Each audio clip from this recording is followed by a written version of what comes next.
Positioning yourself for the next dimension. The people that are on top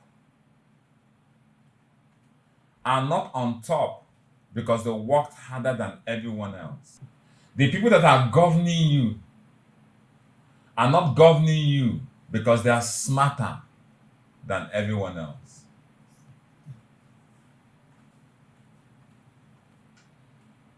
The wealthiest people in this age are not the wealthiest people because they know more. The head of the clan are not the head of the clan because they are the oldest.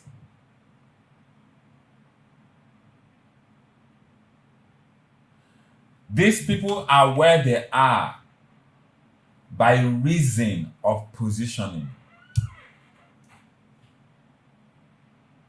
The person that is in level 16 in the government parastatal is not in level 16 because he's older than the person in level 14. The person in level 16, the director in an organization, is not the director because he has more certificates than the assistant director.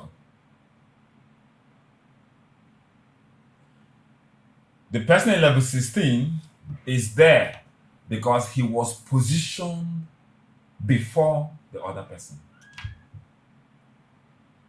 The person below him may be smarter, sharper, wiser,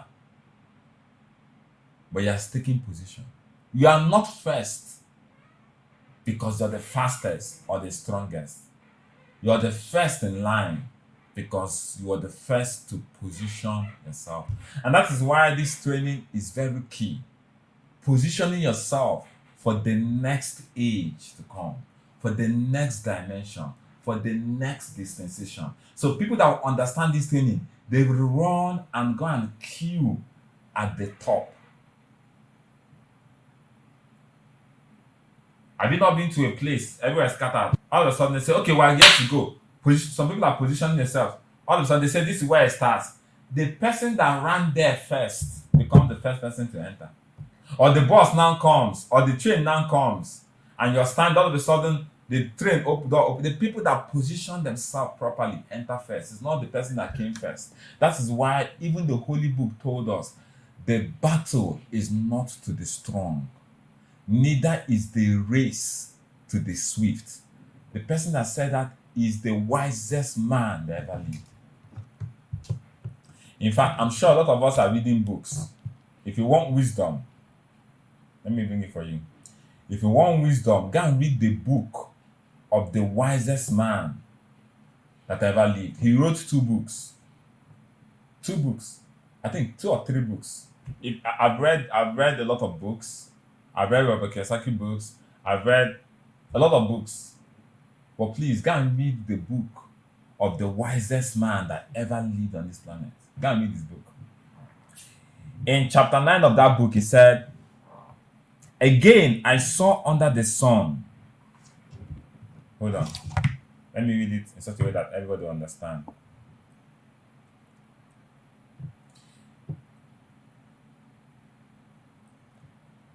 He said, I saw under the sun that the race is not to the swift. The race is not to the swift means that you can run faster does not mean that you will win the race.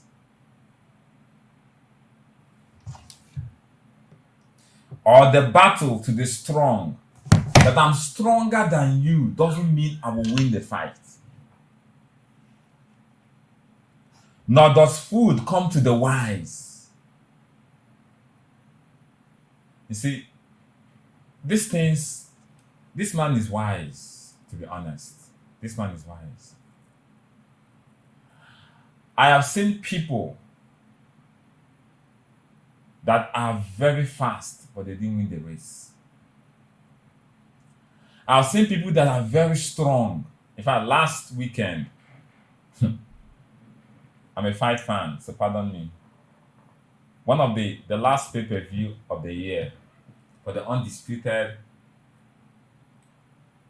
featherweight title of the world. Two people were gunning for that belt. One was a veteran, arguably one of the greatest of all time, one of the goats of the featherweight division. Then the other person too was Joshua Fan. That guy barely 2 years in the UFC. And in that 2 years, he's just 24 years old. And they had the fight. In the first 26 seconds, it was a title fight. I already knew Pantoja had the edge because he was more experienced, he was a strong guy, he had more wars, he was beating everybody. But in the first 20 something seconds, he fell down, broke his ankle, and that was the end of the fight. In 20 seconds, they carried his belt and gave to the other guy. Joshua Van is currently the UFC flyweight champion of the world. This is an example of when that wise man said the battle is that you're stronger than somebody doesn't necessarily mean you win the fight. He now said, nor does food come to the wise. Have you not seen people that when they talk, they are wise? They're so wise. Even they themselves know they are wise. Yet, food is a problem. They are broke. Nor wealth to the brilliant. I go to school. Check the people that were A students in school. Check most of them today. Are they wealthy? No. Nor favor to the learned. Say, this thing doesn't happen. He said, but time and chance happens to them all. Do you know what is time and chance? Opportunity, positioning. So what it means that for you to win the race, you must be properly positioned. For you to win the fight, you must be properly for you to be brilliant. I am where I am. I am at this stage in my point in my life, not because I'm more hardworking than anybody, even though I'm hardworking. But there are several people that are more hardworking than me. I'm not the most brilliant of everybody. There are several people that are more brilliant than me. But I'm where I am today because time and chance happened to me. What is time and chance? Positioning. If you listen to the sound of my voice, you can tell yourself, if you're listening to the sound of my voice, you can know that the people that are where they are not where they are because they are better. They are where they are because they were properly or better positioned. That is why this training on how to position yourself is very key. How do I position myself so that when the door opens, I'll be among the first to enter? How do I position myself for the next dispensation? That is the training we're here to do. And the last training, I explained to you the different stages, the different ages, which Dr. Victor has done a recap. And I told you that we're in the age called the technology age. That's the age you're in. And I told you that the people that take position are the people that operate from an area of strength. And I told you that strength varied from one dispensation to another. The strength that varied in the agricultural age is not the same strength. What is regarded as strength in the agricultural age is not what is regarded as strength in the industrial age. What is regarded as strength in the industrial age is not what is regarded as strength in the information and communication age. What is regarded as strength in the information and communication age is not what is regarded as strength in the technology age. So the people that position themselves in an area, position them properly, are the people that are strong. Strength in different dispensations means different things. So right now, we're in the technological age. And I told you guys, I gave a famous quote. Let me read it out. I gave a famous quote that day. And I said that, just like Dr. Vitt also said when he was talking, everybody that is operating from a position of strength is ahead of the curve. When the masses catch up with you, that thing that is giving you that advantage becomes a weakness. So you must have to go out on that place. I said, anytime the strength, I think I need to put this thing and put it out in the marble. Anytime the strength advantage is readily available to the masses, that strength advantage that made you above the masses, anytime that advantage is readily available, that is a lot of people, a lot of the masses now catch up with it. That strength quickly dissolves to weakness. That strength, once the masses catch up with it, when the masses caught up with education, education became weakness. That strength quickly dissolves to a point of weakness. So strong people have to reposition themselves in a place of strength to keep snatching money from the weak. I told you that the strong people collect money from the weak. I told you that money is not created nor destroyed, but it's transferred from one point to another. The wealthy people collect money from the weak, from the people that are not wealthy. Now, in the technology age, the strength in the technology age is the ability to use information and communication to produce results faster, better, and quicker. Faster, better, and more efficient. That is the strength in the technology age. So people that have that edge are doing better. I told you guys about OP. OP is one of the fast, I think has the largest customer base in Nigeria. Why? Because they have a technology that gives you instant credit or debit. So once somebody sends to your OP, as they're sending it to you, instant, online, real time.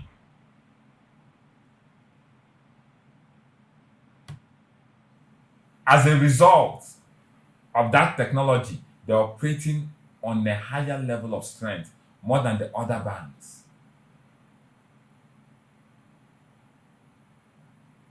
In the next, I'm sure very soon, there's nobody that will not have an open account. Everybody, every merchant has an open account. Why? Because of the technology that they are using. So the advantage of the advantage is the ability to use information and communication to produce effective results, better results, faster results.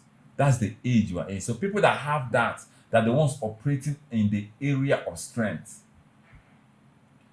Check out all the first generation banks. They have buildings. Do you know OP? Their office, their branches are kiosks. They'll tell you that an OP store here. When you go there is a kiosk. In fact, some of them are under umbrella. They will give you your ATM card there and then. Under 2 minutes, they give you in the bank, you have to go, apply. They will tell you, come, they start telling you stories. If you go to the kiosk there beside you, under umbrella, that's their branch, that's the office. They will give you your ATM card there and then. You can start making transactions there and then. That's the technology. So it has left people that have big branches, luscious building. Oh, you see the headquarters of new generation banks. They are tall 25-story buildings in the lush places.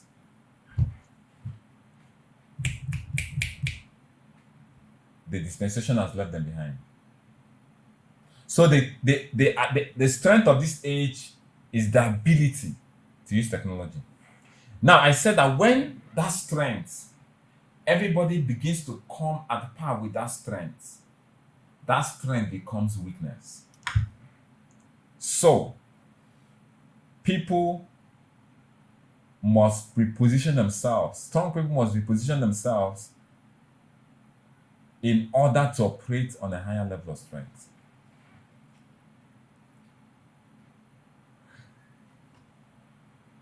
If you understand what I'm saying, you will understand that that technology, you can see that people are gravitating towards it massively. That is why, as I'm talking to you now, the things you cannot do with artificial intelligence are very few. Everybody is now using artificial intelligence. Everybody is now using AI.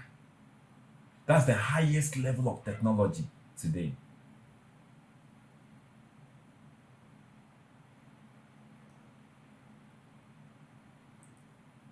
I said the difference between information and communication era and the technology age is the level of intelligence being applied. So look at what is happening. Everybody is now gravitating towards AI. You give someone an assignment now, it goes to AI. So as everybody is now beginning to use AI will come to a place of saturation where it now begins to become weak. So if you must position yourself for the next generation is not the technology generation. I'm going to show you what the next generation is. The next dispensation is. You need to position yourself for the next dispensation. Because very quickly, everybody will use AI. Most of the people working to me, you're listening to me, 95% of what you're doing is AI that you're using to do it. The reason they are still paying you is because the people that you're providing those value to are yet to lay their hands on the same AI that you're using. And it's coming up very quickly. Very quickly. I told you that as I'm talking to you now, AI can mimic me and speak and run this training. And you will not know whether you don't know whether I'm even the one talking or AI that is talking. I've not seen people talking, they will say, this is me, it's not AI. AI can also say, this is me, this is not AI. The time will come, people begin to doubt even the very reality of existence. Most adverts today, most of the adverts on your screens are AI generated adverts. You won't even know. So what happens before is, instead of me going to pay this person, pay the video, pay this person, pay people to come and do adverts. Instead of me to budget, let's say I want to budget like 5 million. Okay, come, let's do advert, let's do my gear, let's do advert. Instead of me to do adverts and pay people, I will sit down, give a prompt, and AI will create an advert in seconds. Wake up and smell the cookie. That is my wake up and smell the cookie. That job that you're doing now, that they're paying you to do, it will soon dawn on your employer that I can use AI and get and do what this person is doing better, faster, and more efficient. When it dawns on him or her, he starts speaking English to you. We are restructuring, the equity investors are parrying. They will begin to speak English language to you. In your mind, you say, but this, I'm not the one that knows this thing now. I'm the one handling this project. I'm the one doing this thing now. This is my brainchild. Yeah, how can you do without me? No. They play. The people say, but the way the company is going on, they're going to restructuring in your mind, but they can't do without me now. I'm the one that cleaned out this project. I'm the one managing this project. In fact, some of you may even say, okay now, let me go. Let me see how they'll survive. You don't know that they have found AI, intelligence, that can do what you're doing better, faster, more efficient. So that money they're paying you, they're saying, and that AI is very cheap. The AI will not complain. The AI will not argue with him. Go and do this and say, but this is already 7 o'clock. Let's do it 8 o'clock. You're arguing with your boss. It's okay, no problem. AI will never argue. They are so obedient and loyal. Wake up and smell the cookie. Wake up and smell the coffee. Wake up and smell news. Something is already happening.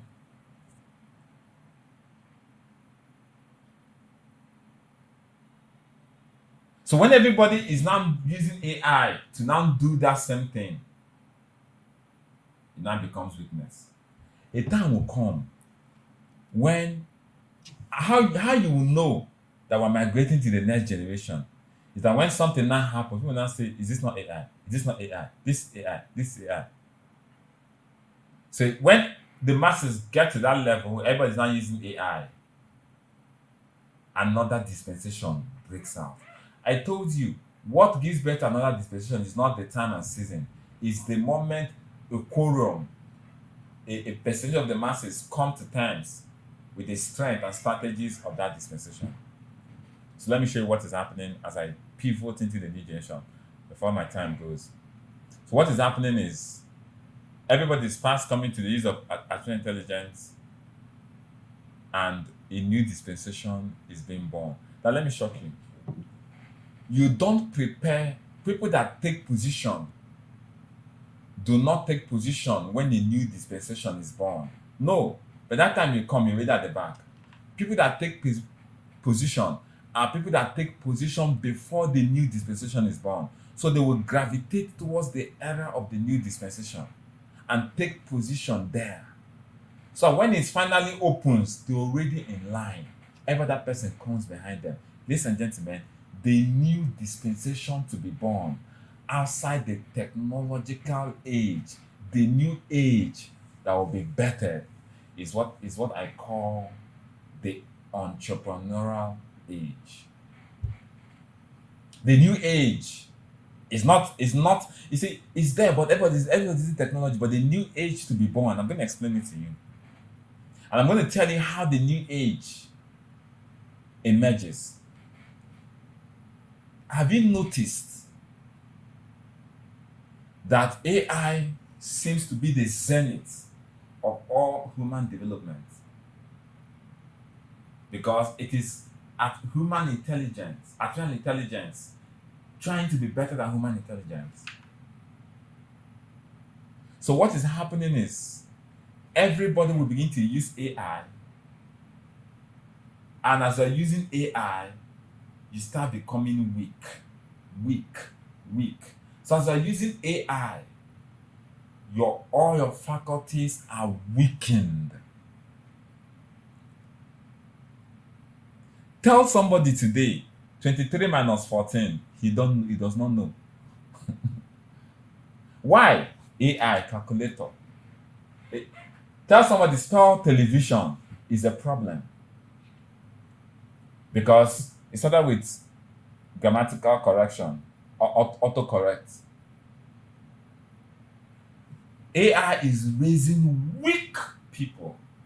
As you're using AI, your natural dispositions are becoming weaker and weaker and weaker. We're raising people that can't even think for themselves.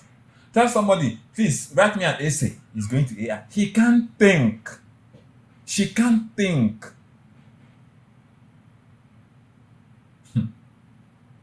It's happening. Already happening. Now, what they don't understand is as you become so flattened and weak, and everybody starts using AI, the tables will turn.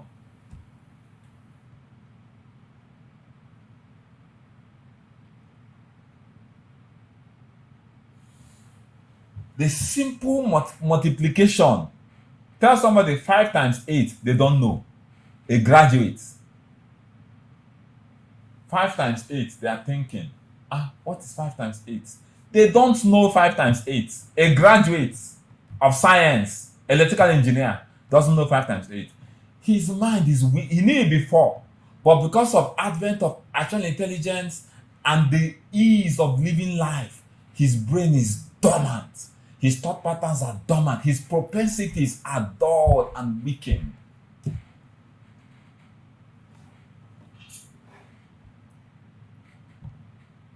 We are entering into a new dispensation faster than you think. Oh. faster than you think. Because people can't use their mind. People can't use their hands. People can't use anything because everything is served on a platter. People can't do a proper research. You can't even do people cannot even create a slide. They don't know that when AI is doing that, it's making you so limited and so dependent that you cannot exercise your brain. So when everybody now uses AI, the switch will flip. So you now see somebody saying, a time will come, is this AI? No, I don't want AI, I want the one you can do. Everybody, when there's strength advantage available to the masses, that thing turns to weakness. Why? Because the way the world is structured, there must be the strong, there must be the weak. There cannot be an equal playing field. Otherwise, this world, it can't happen. If everybody is a multi-millionaire, who will cook the food that you're eating? You will die of hunger. Who will wash your clothes? The person that is washing this dress, if he's a monthly millionaire, he will not wash it. So the world cannot continue if there is no disparity. It's not possible.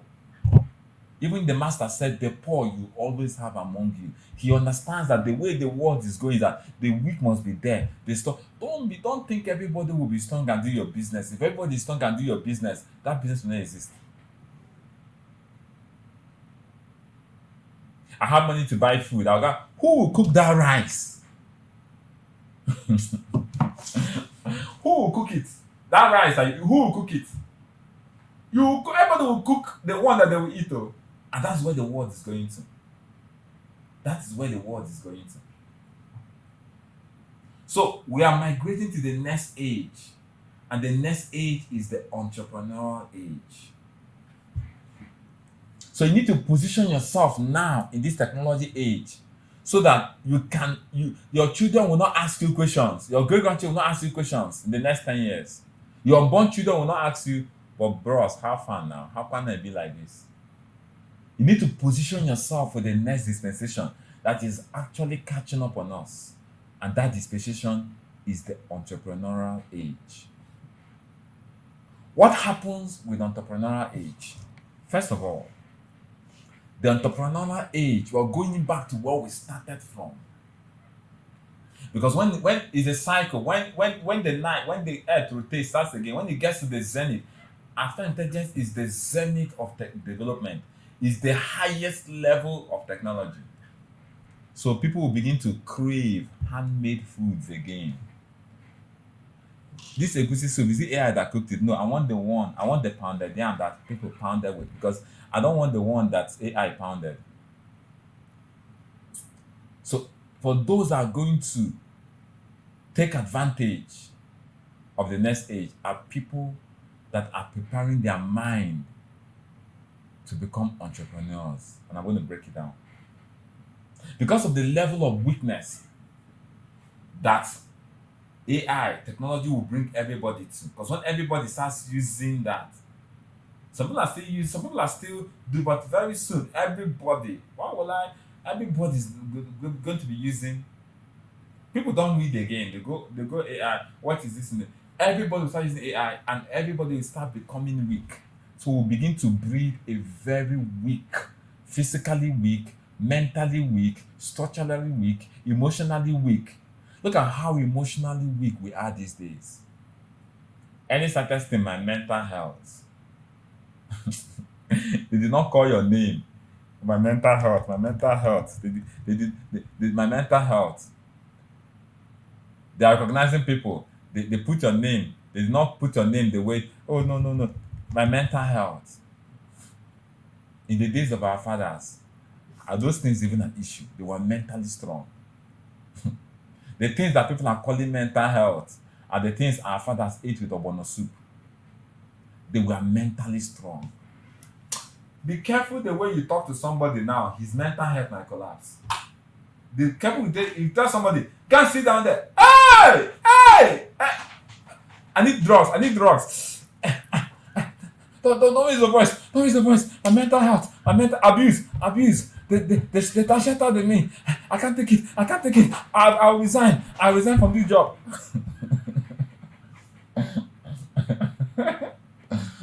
Mental. That's the person that wants to go and lead tomorrow. That's the person that say, I want to be leader of tomorrow. Check out our leaders. Check out the level of mental strength they have. Is this generation? Is this generation that one comment on Facebook, they can't go out the whole day, they're depressed. They're depressed. Because somebody just made a comment, just one comment. They can't eat, they're depressed. They're lying down. Why? Look at the comment, look at the comment. One comment from somebody that has only maybe 2 followers. Weak. Weak. Those are the people that want to rule tomorrow, want to be the leaders of tomorrow. It is cockroaches that you will lead. It's not human beings that you lead. You will lead rats and lizards. The world has raised mentally weak people. Mentally weak. Oh. Some people don't go and scold your child. Don't go and tell your child, come here. He will stop school. He will stop school. They told me to come here. I want to come here. No, what? No, I can't concentrate. You see, I just couldn't concentrate in school no more because the teacher said I should come here. He just said it with a higher tone. I'm just not okay. I'm just not okay. Mental weakness. In our days, come to school late, they will flog you from the gates. Try that today. That's the last day that child will go to school. Flog a child that came to school late. That's the last day. Even both school because we're raising weak people. We're raising weak people. Mentally weak. Physically weak. Physically weak. The level of sedentary lifestyle people are living. Physically weak. Those days, tell people go to farm now. Go to the farm. Those days, tell somebody, give somebody a hoe to go to the farm. That person will die. Farm work, carry hoe, cut grass. Those days will cut grass, they will have blisters. Somebody could say, no, why are you telling me to cut grass? Send me to jail. Cut grass. Physically weak. Martial art 10 men till they tell them to do 20 press-ups, they will die. 20 press-ups. No. Physically weak. Physically weak. That is what technology has made. You can't use your senses, you can't use your body, you can't use.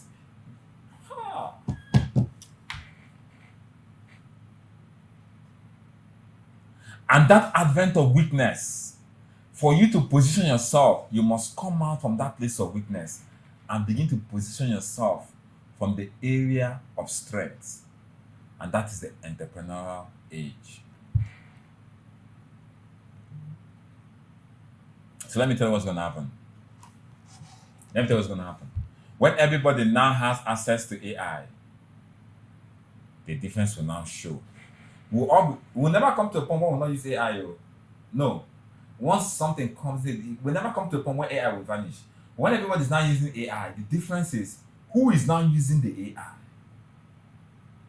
Let me say it again. Everybody is now using technology, and everybody is there. The people that have the position of strength is now who is now using that AI. Who are you that is using that AI? Who are you that is using that? Everybody is using AI. Everybody says, who are you that is using that AI?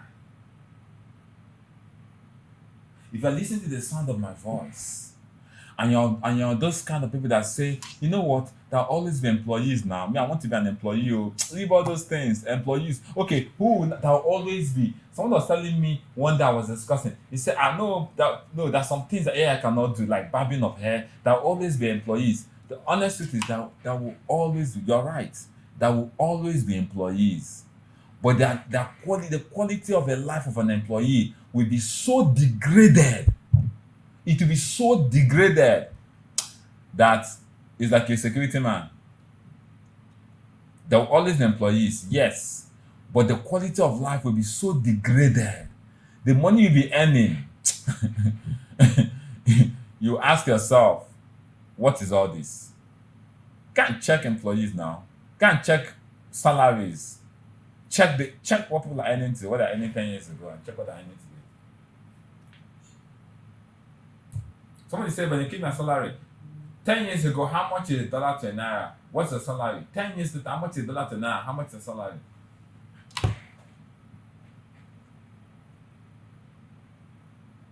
No, no, no, no, no, no, no. I don't want to be an entrepreneur. I don't want to be an entrepreneur. No, not everybody. I have my calling. Everybody has his own skill. Not everybody will be an entrepreneur. Some people will still be employees. I like working. I agree. But your quality of life will be so low. Because in the ecosystem, value determines quality. The level of value you're providing in the marketplace determines the quality of life that you live. If your values, if you're in the ecosystem, your value proposition is so low, your value is low. If your value proposition is so high, your value is high. That's why you sit down and the most important people in your life are people that are bringing the highest value on the table. So employees will bring the lowest value to the table. Go and find out the people. Come on. So the next age is the entrepreneur age. So what do I do to reposition myself so that I can become an entrepreneur?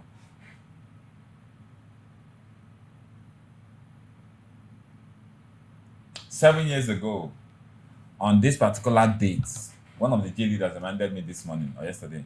On this particular date, I launched the Entrepreneur Mentor brand. 8th of December 2018. 7 years ago, I launched the Entrepreneur Mentor brand. Little did I even know. Little did I even know I was preparing. It was preparing me for the next age. I didn't know that the next age was going to be entrepreneur. This was entrepreneur mentor, entrepreneur mentor, entrepreneur mentor, entrepreneur mentoring entrepreneurs. Hey. 8 years later, it has dawned on everyone that the next dispensation is an entrepreneur. If you don't want to be an entrepreneur, listen to me. You don't have a choice. It's like saying, I don't want to use phone. In the days of our fathers, they use phone. I don't want to use phone. No problem. Continue. Don't use phone. I don't want to learn AI. I don't want to use AI. Continue. If you don't want to be an entrepreneur, you'll be left behind. Even look at it. Look at the ecosystem. What is the salary of a graduate in Nigeria today? So, how do I position myself in an area of strength for the entrepreneur age? That's the training. So, let me take it step by step.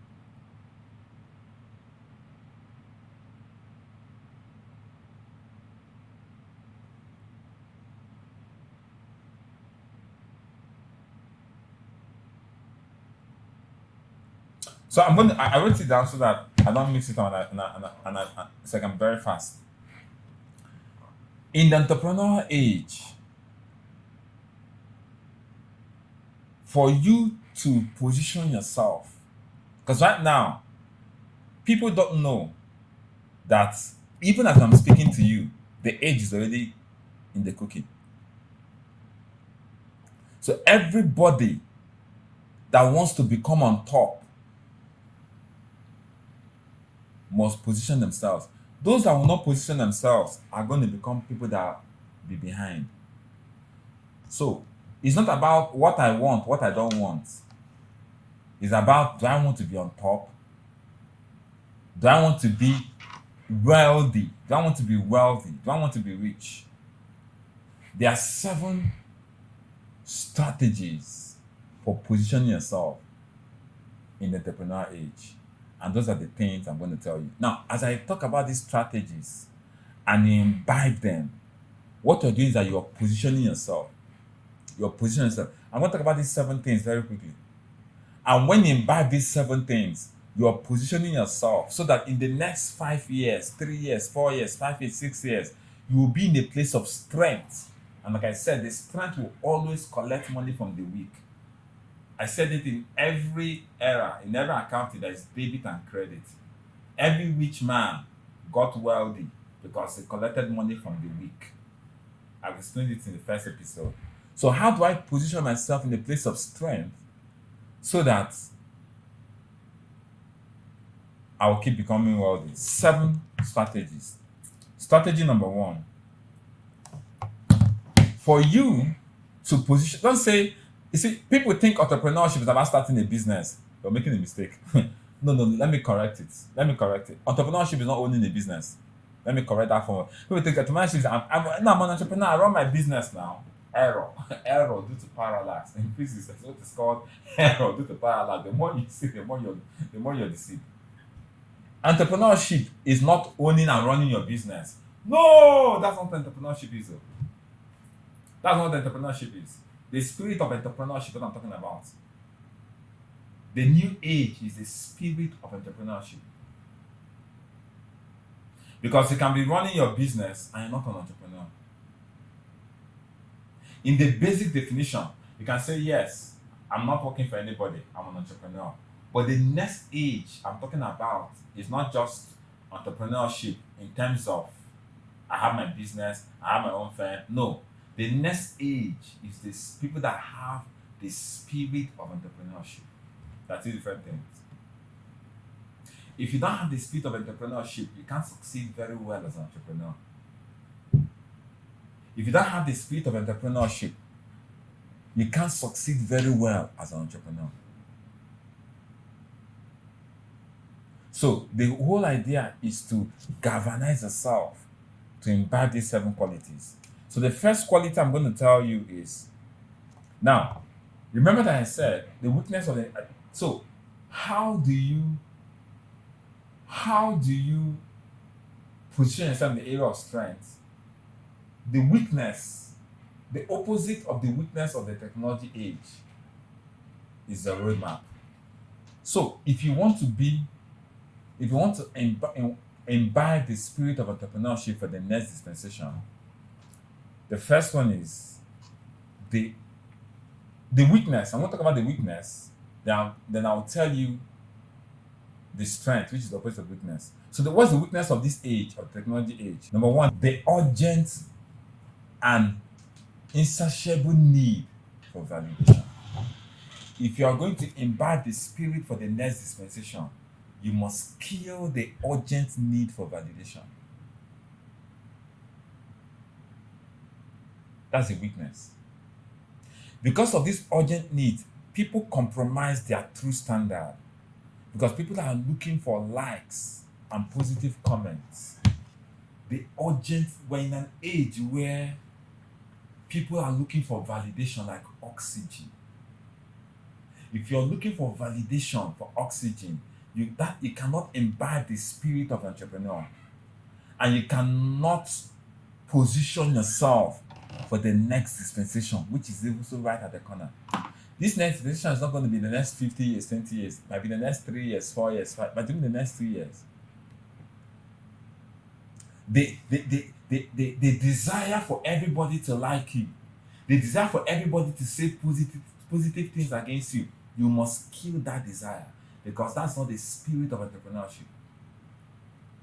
Everybody that embedded that spirit of entrepreneurship, they were criticized until their work became glaring. The person that the phone that we are using, the cameras, all these things, all these inventions, when they started, people said you are out of your mind. Was it not Isaac Newton that says, what's the point of being sane? He said, people that are sane did not create the world that we live in. It's crazy people that created the world. If you tell somebody, the person that invented this Zoom, if the person had come and said 10 years before I invented this Zoom, I want to create a Zoom so that 100 people, 1,000 people can gather and be listening, they will tell them, are you crazy? Are you crazy? Have you stopped taking your meds? That is the level of criticism those people that created the future that we live in faced. When it now becomes clear, they come and congratulate you. Oh, you're genius. When you started, the whole world wanted to clear you off. So if you are somebody that is addicted to validation, you cannot imbibe the spirit of entrepreneurship. You can't position yourself in the area of strength for the next dispensation. We're in an age where people comment, one comment, somebody will read. Oh, somebody will post something. I gotta read comment. Hey! We did not see one negative comment. That negative comment, they'll go to depression. Depression, oh, full time, full long depression. Because they are weak. They are looking for validation. You want to be great, you don't want to be criticized. You must be ready to. You see, let me tell you how you eat criticism. You know how they bring pounded yam with vegetable soup? You don't need fork and knife. You wash your hand, handball, not hockey. Those days in school say hockey, use fork and knife. All those ones are you wash your hand, you pound it. That is how you eat criticism. If you want to imbibe the spirit of the next dispensation, if you want to position yourself, this is I'm telling you will not come automatically. You need to gradually start working on it. It's not something that you see, it takes a long time to position yourself. Oh, this training, that's why I said pray that this training will not be useless to you, because it's not just one. As I'm saying this training, you need to intentionally begin to program yourself to position yourself. It's a journey, okay? It's a journey. It's a journey where you sit down and you embrace criticism. What are you saying again? They say your head is oblong. You don't take it personal. You see, the greatest challenge of our age. There's some of you listening to me. Do you know one of the greatest challenge you're fighting in your business is because you're bitter? You know why you're bitter? You're offended. You've taken offense. You're bitter that this person did not do this thing to me. This person did not do. Why not one there? Then they did this thing. Why not that? You're bitter. You know why you're bitter? The reason that you're bitter is because you couldn't take criticism. That's why you're bitter. The reason why you're bitter, most of you, the reason your business is shut down, the reason you're not succeeding in your business is because of bitterness, unforgiving. Why are you not unforgiving? Because somebody said this thing about me. How can you say something about me? Is it me? After all I did for you, this is what you did to me. After this I did, this is what you did to me. Hey, your heart is broken. You know why? You've not learned to eat criticism. And people like us, as a criticizing us, we're laughing, we'll laugh, we finish laughing. We will not take it personal because we understand that this is the name of the game. You must be ready to embrace criticism. You must be ready to eat it with like eba and vegetable soup, pounded yam, or amala with a wedu. For those of you that from that side of the divide, you must be ready to enjoy it. It shouldn't touch you. That somebody said that you're crazy. It shouldn't touch you. It's not something that happens overnight. You must be ready to inhale it and make it your oxygen. Breathe it and be comfortable with it. If you want to position yourself for the spirit of entrepreneurship, if you want to position yourself for the age to come, you must be willing. You see, you must come to a point. There are two sides of the coin. You must come to a point where criticism doesn't move you. Commendation does not move you. You're not overly excited because people are commending you. Do you know some people are in coma today? When I mean coma, not physical coma, spiritual coma. They're in comatose. People that are in comatose, they can't move. They are weak. They've not done anything for their business for the past 2 weeks. It's the state of coma. They can't move. They're physically moving, but they've not prospected. You know why they're in coma? They're in coma because the same people that praised them yesterday shut them down today. They can't take it. Their nervous system just broke down. Some people that are saying, hey, hailing me, hailing me, hailing me, hailing me. That's the person that is hailing you is now attacking you. They enter coma. They can't take it because they lack the ability to consume criticism. The other side of it is both commendation and condemnation. You can't be moved by it.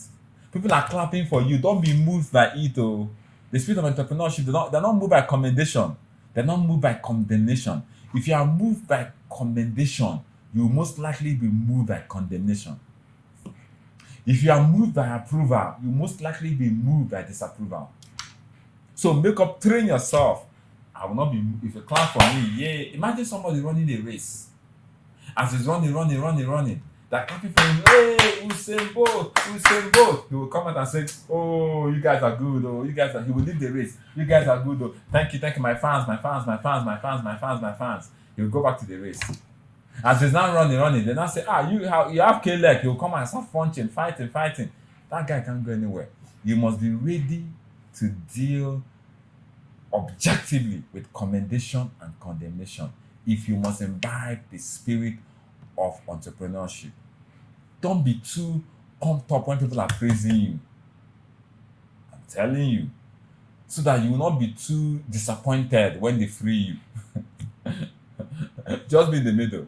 That's the spirit of entrepreneurship. Entrepreneurship, they understand the highs and the lows. They are not moved by the highs and business is doing well today. They're excited. No, they are stable. The spirit of entrepreneurship is a stable spirit. It is a stable spirit. Whether they do presentation and 10 people sign up or nobody signs up, they are where they are. They're not too moved when there's a lot of result. They're also not moved when there's no result. That's the spirit of entrepreneurship. You must imbibe it.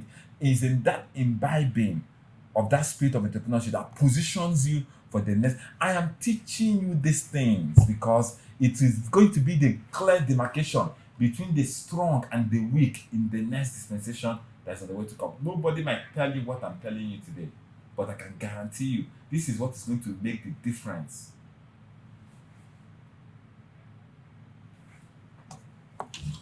Let me move on to the second one. Number 2, the weakness. When I talk about the weakness, I now talk about the opposite of which is the strength. The spirit of the entrepreneurial spirit, the weakness is the inability to endure stress, uncomfortable positions, physically and mentally, lack of staying power. So the spirit of the entrepreneurial mind is the opposite of the weakness of this technological age. People can't endure stress. People can't stay in an uncomfortable position for 1 minute. No staying. If you want to crash somebody, just do somebody a prank. Under 10 seconds, person start crashing out.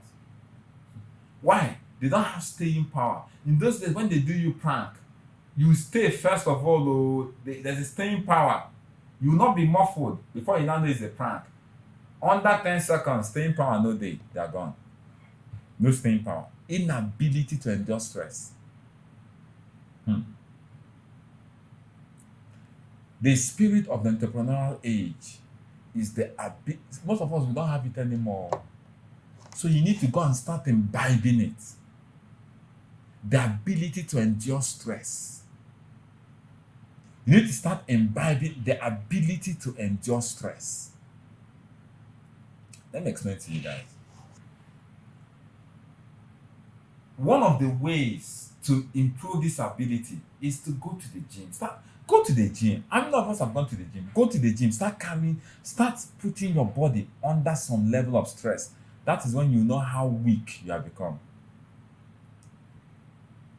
We're in a place where people, their turnaround time, expectation time is so low.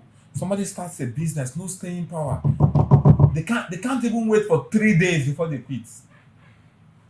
The entrepreneurial spirit the entrepreneurial spirit, when they come, they have come. They're not going anywhere. We don't show. That's the entrepreneurial spirit. We don't show.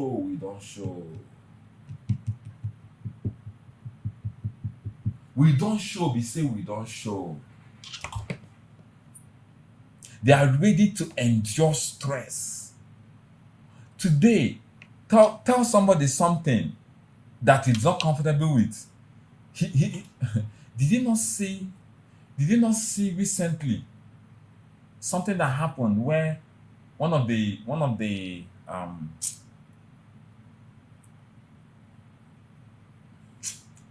that one will take me to another place. Let me leave it for now. We must have the ability to endure stress. Stay in uncomfortable position. You train yourself. So what I'm telling you now is something that is a gradual thing. It might take you 1 year to position yourself. It might take you one. What I'm telling you now is not something you had. No, it's something you have to gradually. What are the things that upset me? You're easily angered. That's because your stress threshold is very low. Somebody tells you something, you flare up. Why are you flaring up? It's because your stress threshold is very low. The entrepreneurial spirit, their stress threshold is so high. Their staying power choke. Their staying power is there. They are ready to stay. If you don't have staying power, begin to build yourself to have staying power, because in the next dispensation, those that don't have staying power will become weak. Somebody will insult you. Before you know it, you have insulted back. That shows that your stress threshold is so low, you can't even take insult.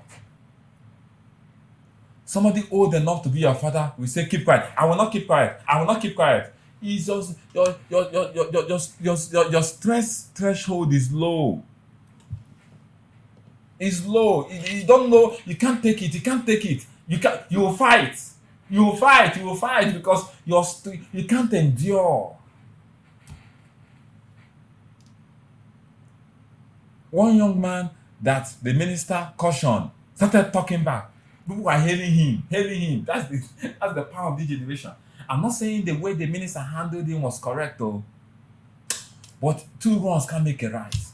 Somebody old enough for my father is telling you keep quiet. I cannot keep quiet. You cannot shut me down. Stress threshold low, too low. That's the people that want to lead tomorrow. It's lizards and cockroaches you will lead, not human beings. You must have staying. Can't ask that minister how he got to where he was. He was serving his leader. Can't ask him how you think he got there by he got, no, can't ask him. Even though he finally got, but can't ask him how he stayed in the place before he was handed power. Stress threshold so low. If somebody does something, I must do. You can't even wait. Some of us, you get a message. You can't even wait till tomorrow. You will stress, enduring power minimal. No. Somebody insult you, must insult back. Somebody old enough to fire and say, keep quiet. You keep quiet. If you keep quiet, you will not die. But mental capacity weakened. The whole world was hailing him.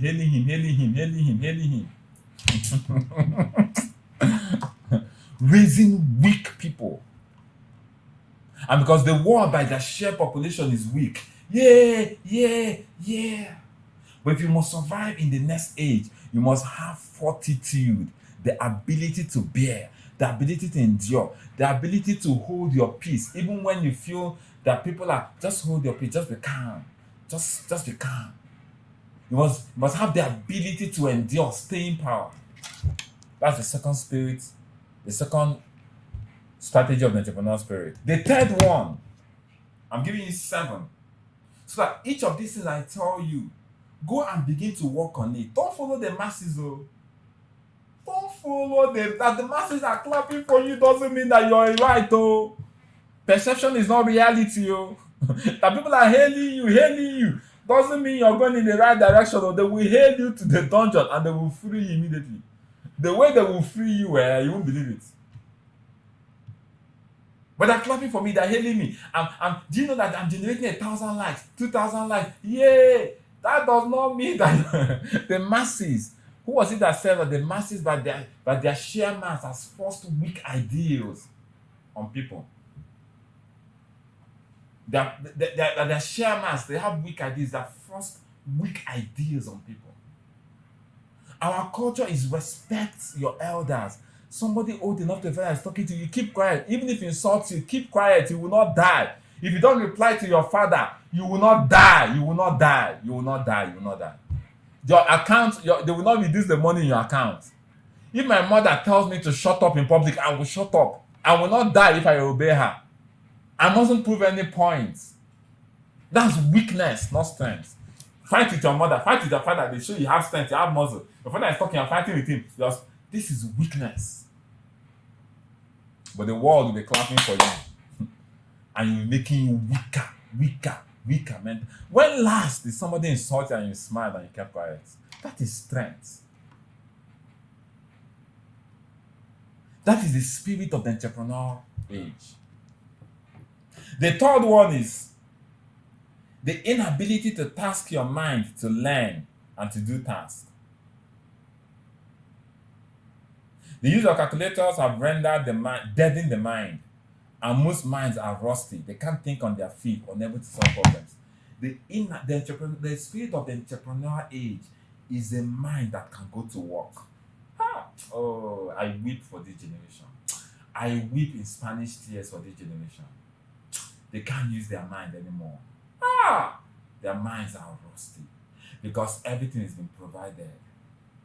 Their minds are rusty. They can't tell someone to do something, he can't task his mind again. Ha! People will suffer. The suffering that will come on people in the coming age, they won't believe it. They can't use their mind. The entrepreneurial age is somebody you must be willing to use it. People don't think again. Tell people to think. Go and do something. They can't think. They can't think. That's why when problems come, they cannot bring out solution because they can't think out. Once it's not black and white, I cannot do it. Please, go and help me do this thing. Go and help me buy battery. This battery is not, I can't see it. I cannot find it. That's where it ends. No creative solution because they don't have the capacity. Their mind is so weak. If they task their mind is mental health, their mind has been weakened because of technology. I told you, ask somebody 18 minus 5. They will start 18 minus 5. Their mind, they will use calculator. 18 minus 5 is what I use a calculator to do.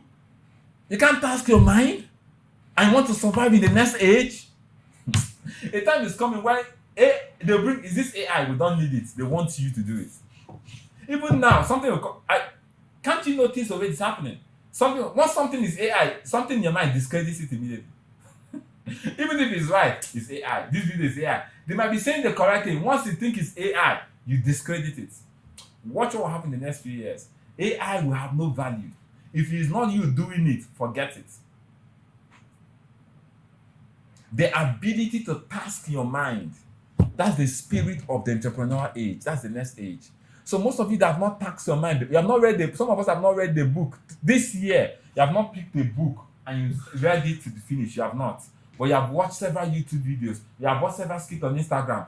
Oh my God. Do you know what it's called? It's called the degradation of the mind.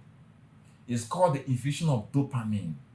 Dopamine is the ability to scroll. You scroll for 3 hours and your mind is weakening your mind.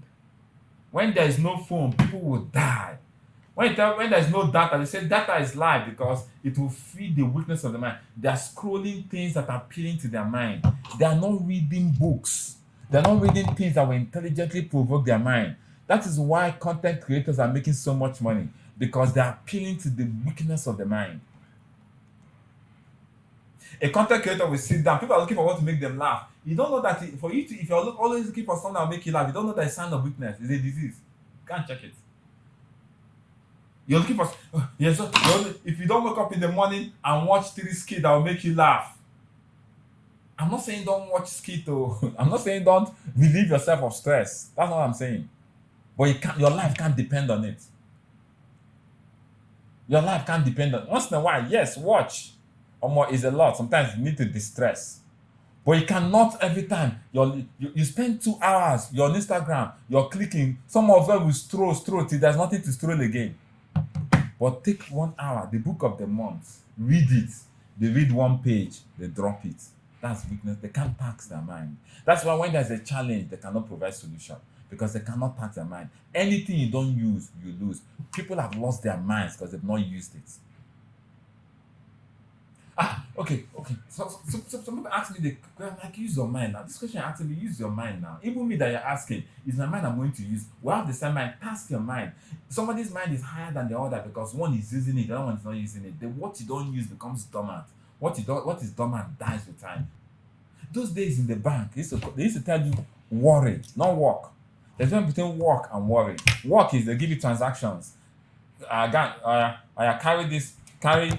Authorize this 100, raise 120 bank drafts. That is work. You sit down, you're raising the bank draft, you're doing it. That is work. Worry is different though.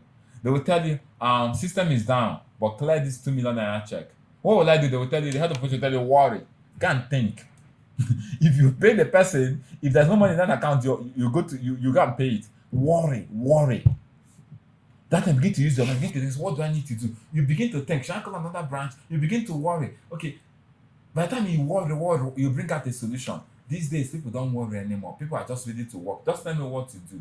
Work. They can't tax their mind. They cannot infuse pressure on their mind because their mind is so weak. It's just like your body. If you've not fed your body for a while, you cannot do any work. People have not fed their mind. People have not exercised their body. People have not exercised their mind. When you don't exercise your body, you cannot even carry 5 kg. People have not exercised their mind, so they cannot do any work. Begin to exercise your mind. If you must prepare yourself, if you must position yourself for the age to come, for the new dispensation, start today. Exercise your mind. Something you can read it up. Read a book. Think. So this is the problem now. How am I going to handle? Okay, they gave us a challenge. We're going to sell tickets. What do I need to do? Sell 20 tickets. I only have 10. What do I need to do? Some people say, most people say, it says I only have 10 money for 10 tickets, so that's all. No. There is always a way when there's a will. If you can think, if you can think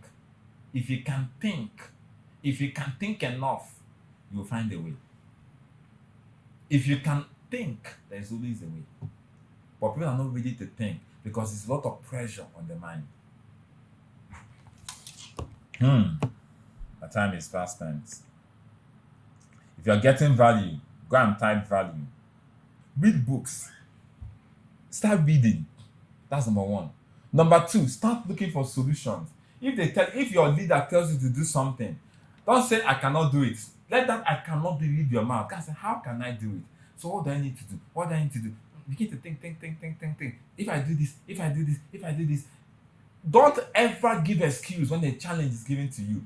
Go and think it through. That is how you broaden your mind. That's how you exercise your mind, exercise your muscle. Most of us, the way we exercise our body, if you exercise your mind like that, you will not be where you are today. But most people are so weak in their mind that they can't solve problems. The fourth spirit of the entrepreneurial age, the fourth mindset of the spirit of the entrepreneurial age is the art of persuasion.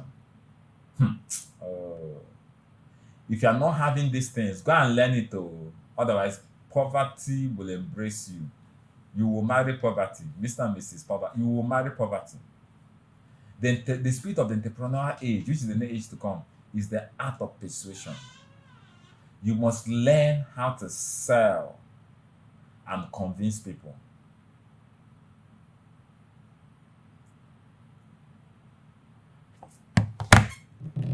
You see, it's not a choice. So, when I say, I don't like talking, you'll be left behind. Though. You see, go and learn it as a skill. Me that's talking to you, I never loved talking. In fact, I hated to talk to people. When I was in the bank, I never wanted to enter into marketing. You must go and learn the art of persuasion, the art of selling. If you don't learn it, hey, things will happen to you in the next age. You must learn the art of convincing people, the art of selling. The greatest billionaires in the world are people that can sell. If you can't sell, forget it. There's every value AI can produce that value. It's only in the ability to sell. You know why it might be difficult? Because once somebody knows it's AI, they tune off. Once they know it's a human being, people want to listen to human beings and listen to robots. They want authenticity. So a time will come, AI will be selling. Once people know that this is AI, they tune off. So you must learn how to sell yourself. The selling that AI will do will go a long way. But the selling that you will do with AI will go a further way, a longer way. Go and learn how to sell. Go and learn how to persuade people. Go and learn how to convince people. From convincing your 3 mates to attend sell meeting, to convincing them to attend ticket for the next event, to convincing them to do the IPO, to convincing them to do the SMO. Go and learn it. Go and learn persuasion skills. Persuasion skills. If you don't learn it now, it will be harder to learn in the future. The ability to convince people. Gone are the days. I don't like convincing people. It's not my thing. You will be broke. Brokenness will embrace you. Even food to eat will be a problem. The ability to sell, the ability to convince people. You must go and learn that persuasive ability. That is the spirit of the entrepreneurial age. Show me an entrepreneur that does not sell. No, no. People prefer to give me a job. Right now, if you do an opening, get 1,000 people. The moment you put target on the table, 99 of them, 99% will leave. Okay, this money, this is a fixed salary. But, if you sell, you now make more. They will leave you. They will start looking for, please, can I go to the next one? Where's the next job opportunity? Anyone that has to do with selling. That is the weakness of this age.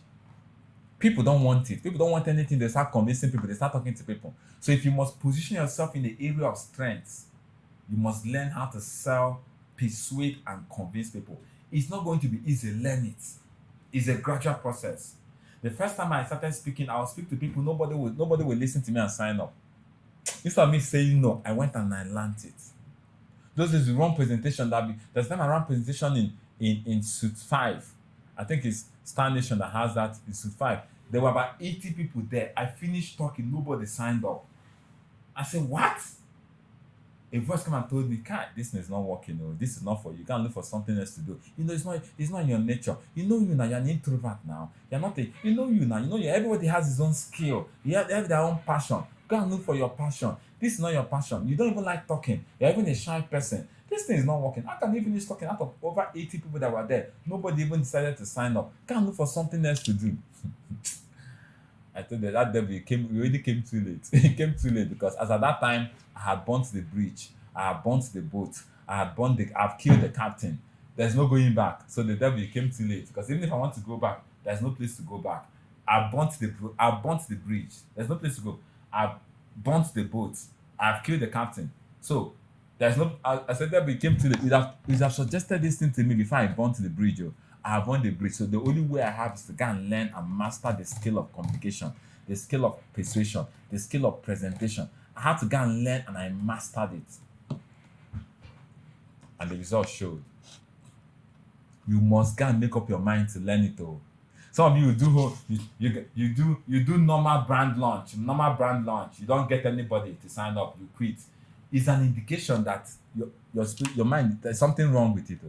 Don't you gather 10 people, finish talking to them, none of them signs up with you.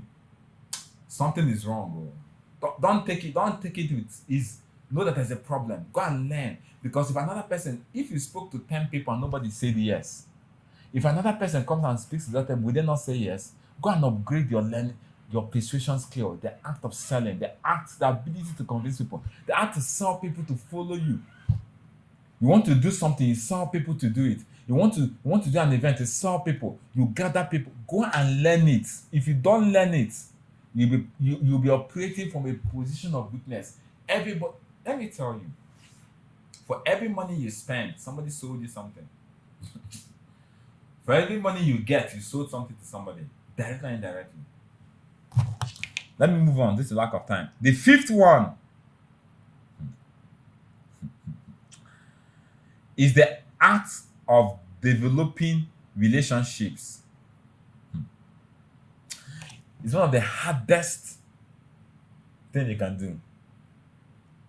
You can call it politicizing because it's a gamut, is a combination of diplomacy, communication, and healthy compromise. Let me say this. The people that will be positioned in the next dispensation are the people that master the art of developing relationships, managing and developing relationships. Oh my goodness, time will fail me to do justice on this. I don't know, but let me try. The spirit of the next dispensation, which is the spirit of entrepreneurship, is the ability to manage and develop relationships. You have to act politics in it. You have to add diplomacy in it, and there must be healthy compromise. Is the gamut of these three things. The ability to keep people around you, the ability not to lose friendships, not to lose relationships, the ability to to coexist with people and cohabit with people. If you don't have it, something do you. If you don't have it, go and learn it. Go and begin to learn it. That somebody does something wrong with you, how do you coexist with that person? How do you cohabit? How do you develop relationships? How do you manage people? How do you manage people? In fact, this particular topic is the bane of next day. Good news. I'm announcing it here. 1st of January 2026.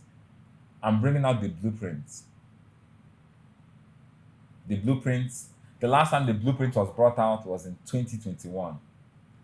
But 1st of January 2026, the blueprint will be out. I won't talk much about it, but as we march on to 10 years, next year will be 10 years. For the next 10 years, the blueprint will be out. The art of developing relationships, one of the hardest things to do. In fact, it's the hardest, not one of the hardest. It's the hardest thing to ever do is to work with people. So some people, they decide, I don't want to work with people. For my sanity's sake, I don't want to work with people because that's the hardest thing.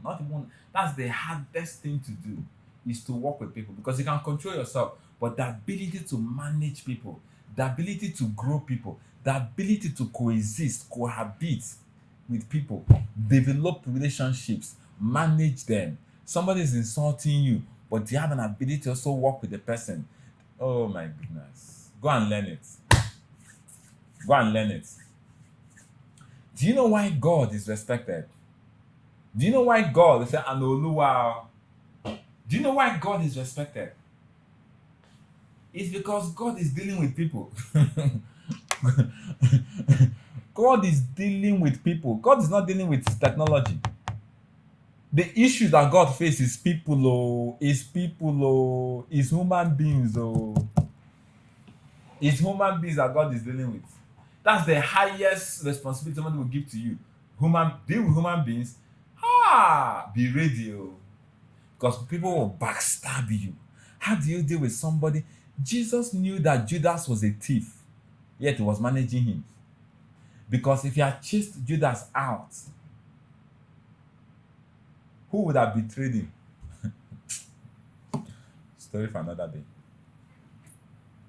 The ability to develop people, the ability to manage people, develop relationships, you must go and learn it. You must go and learn it. There's also wisdom to know where see. Don't say I'm developing and managing relationships. You will now allow wolves to enter and eat the sheep. You're guarding sheep. When you see a wolf that's eating sheep, please don't say I'm managing. And Pastor said you should be able to manage people, cohabit with people, and the wolf is killing. Maybe you have 100 sheep. The wolf is eating. You woke up 1 week, it's now 90 sheep. You woke up and it's now 80 sheep. And you say you're managing the wolf. You're managing the wolf. One day you wake up, all your sheep are gone. But the ability to know how to handle it is very critical. It's a life skill. You need to develop it. You need to learn it. To manage people, to develop people.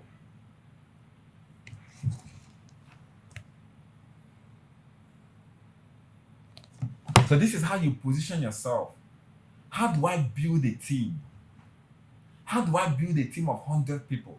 How do I call for 100 people and 100 people will gather? How do I build a team? If you don't know it, you don't know anything. That is the spirit of the entrepreneurial age. You must learn how to build people. You must learn how to grow people. You must learn how to lead people. That's also the spirit of leadership. influencing people. It's different from the skill of persuasion. It's tougher than the skill of persuasion. You can persuade people, they will come and pay, they'll come and sign up, but you can't keep them. The skill of selling is to get people to buy into what you're doing. The skill of people development is to keep people around, develop people, lead people, influence people. If you don't have the ability to build a team, you fail the core course in the next dispensation. You fail the 6 unit credit course if there's an F. If you don't have ability to develop people, cohabit to build people, influence people, gather people, develop relationships and keep relationships, develop, manage and keep relationships. If you don't have that ability, it's a 6 unit course in the temporal dispensation. If you don't have it, go and begin to learn it. I'm going to be doing a training next year. That's what I'm going to be. Next year, that's part of what we're going to do most of the time. Building a team, building people, raising people, influencing them, developing them, managing them, keeping them.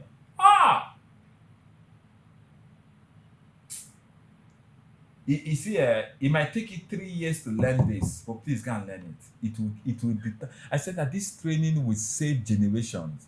Most people, this training, I'm telling you, your children, your unborn children will thank you. Oh, thank you, Father. Thank you, Daddy. Thank you, Mommy. Because you imbibe these qualities, you infuse them. It's not going to happen overnight, but it's a constant effort. You must learn how to work with people. You see, you must learn how to be political in nature, combining it with healthy compromise,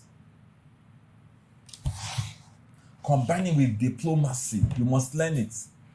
There's people that will come up and you just smile. Oh, thank you so much. Thank you so much. But you must learn it. You must learn how to keep people around you. Not when people come, they go. When people come, they go. You build a team of 20 people, they all leave. Build a team of 40 people, they all leave. Don't quit because your team is leaving because of facing attrition. That's an indication that you should go and learn something to keep people. You know what most people do? When they see a telltale sign, they quit. No. It's a diagnosis that there's a problem. Go and solve it. It's not a pointer that this is not the business you should do. It's a pointer that there's something about you that you need to work on. When you see a challenge, it's not a cue that you should run away. Because if you run away from this challenge, you meet that same challenge another place. Most people that left their business, I can guarantee you, the same challenge they ran away from a business. After some time, they start seeing the same challenges in that same places they went. Oh no, this one is this. Oh, this one is this. There is no greener pasture anywhere. It's the pasture that you mow that is green. They will leave. Then go and do this one. By the time they go, they give them time. They will discover that same thing they were running away from here. They will still face it there. At first, it might be so exciting. Oh, give it 1 year, 2 years. You see the same kettle of fish. The problem is not the business. The problem is you. You are not growing. That is the problem. You must learn how to manage, develop people, leadership skills, influence people, grow a team. If you don't have this quality, you have no place in the next dispensation. I bet you. You know why? The next dispensation is coming to a place where the world is virtual. You see two people, they go out on a date. They're on a date for 1 hour. 40% of the time they're on their phone. That's what's happening now. Have you not gone to a sit out? People came to hang out. There are 50 people there hanging out. 45 are on their phone. The person that came to sit out is there. They're on their phone. You don't know what that is telling you? Go and think about it. People don't want to relate to people anymore. As I'm talking to you, they have AI companion that's leading people into whatever I call it. Is it what's it called again? Illusions. People don't want to deal with people anymore. You just want to no, I can't deal. Just can't deal. No, I just can't deal. Just be going. Just can't deal. In this next age, if you must position yourself, you must have the ability to learn how to deal with people, develop relationships, manage relationships, and keep relationships. As much as within your ability is the skill you must learn. The sixth one. The sixth dimension of positioning yourself is what I call character development. Hmm. The spirit of the entrepreneurial age. Oh, if you don't deal with this, you operate from a position of weakness. Character development. Let your yes be yes. Let your 10 a.m. be 10 a.m. Let your 4 p.m. be 4 p.m. People can't hold something. People cannot hold something like this again. Integrity is gone. You can't give somebody 100,000 and say, keep for me for 2 days. It's gone. You can't leave your product in somebody's office. He will take. He will say. He will take one capsule and say, "I will replace it." Character development. Ha! He that can tame himself is more than he that can take a city. You know why you can't take a city? You have not taken yourself. The spirit of the entrepreneur age is that spirit that has dealt with himself, dealt with himself, dealt with himself, severely butchered himself, dealt with himself.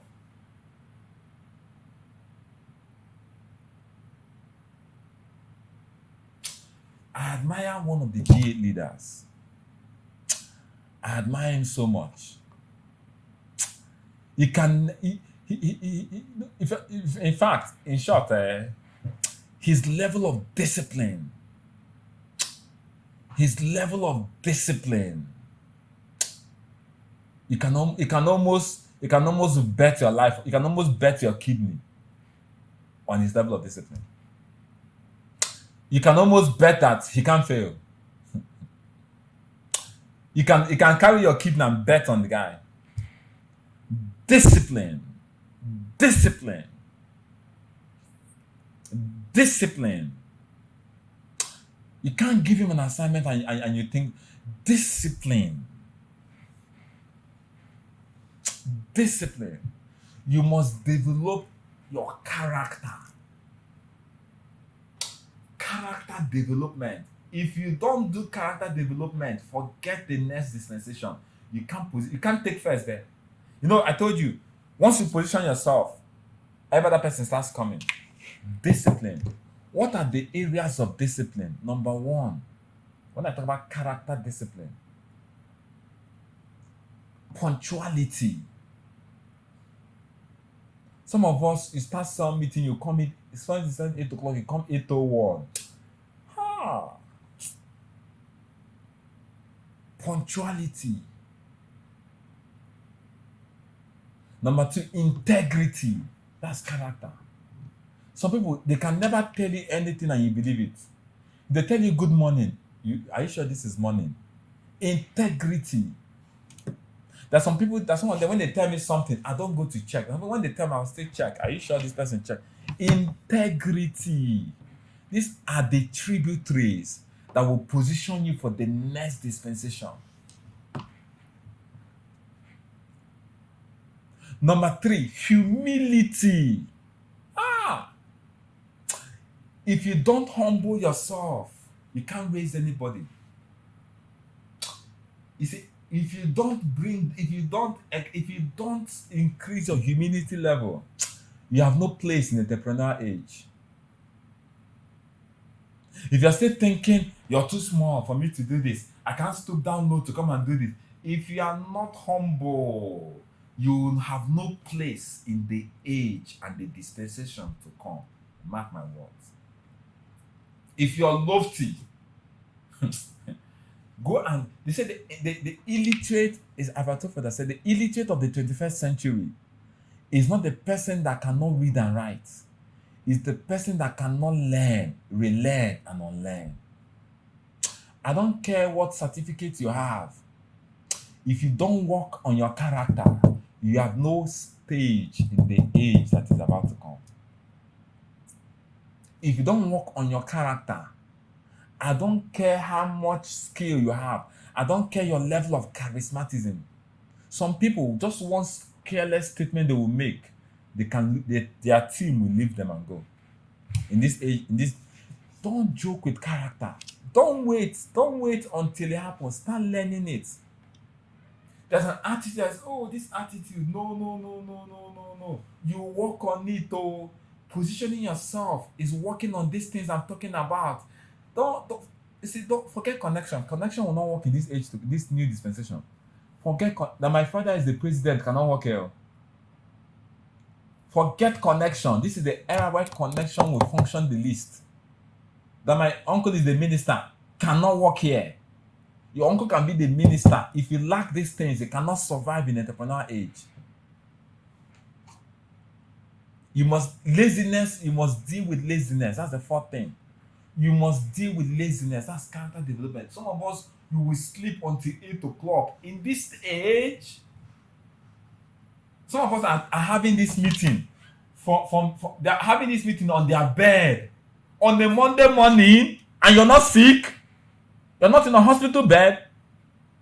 Your leaders are you're on your bed, and you're not making $5 million monthly. You're on your bed, putting Zoom. You are a joker. You are a joker. In this next age, you will be at the last. You will be so weak because of level of laziness. We should make 8 o'clock. 8 o'clock. I've not even woken up by then. You're a joker. Character development.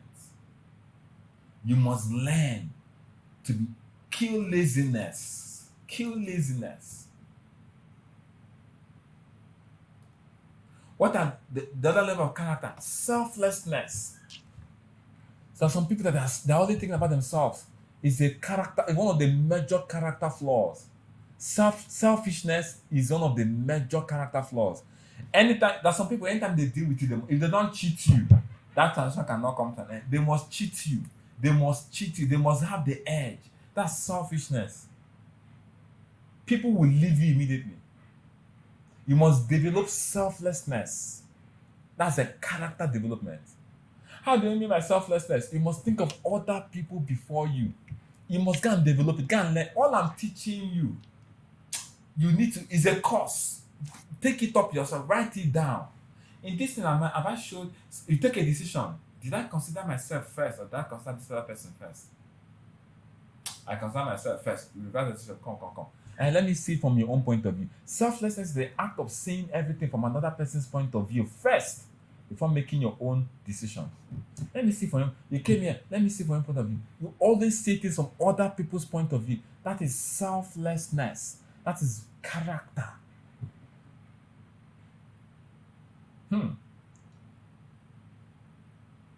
Another level of character development is loyalty and obedience. Some people, you can never tell them what to do. You have no place in the entrepreneurial age. You see, before you can wield authority, you must come under authority. Check out the people that wield authority effortlessly. They themselves are under authority. If you are arguing with your leader, you're a joker. Come with authority. For you to wield authority, you must come under authority. Check out leaders that are always arguing and fighting with their leaders. They don't have authority. There's nobody that they are leading. Check out people that humble themselves and they're following authority. Check out the scepter that they wield. Check out their own level of authority. You must learn loyalty. You see, we're in an age where people tell you, don't obey, be disobedient. Don't be loyal. What I can do, I can do. Everybody is. Don't follow that age. They will lead you to the dungeon, the ditch. Don't follow the era of the disobedient, the rebellious, the insulting generation. People that have no care for elders. People that have no care for.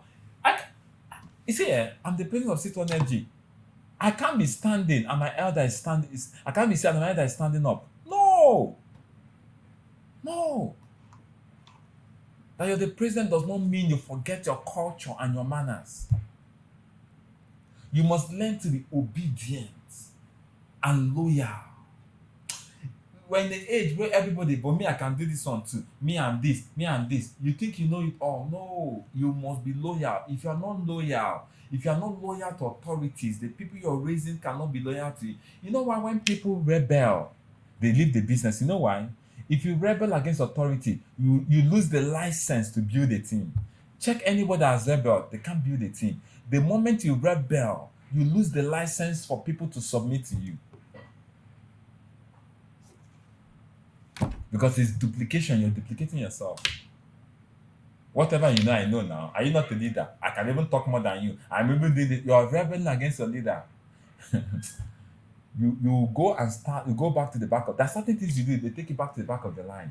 Character development, obedience, and loyalty. Someone say no, they're using this thing so that they can use us now, use us now, use us. The reason you're on earth is to be used.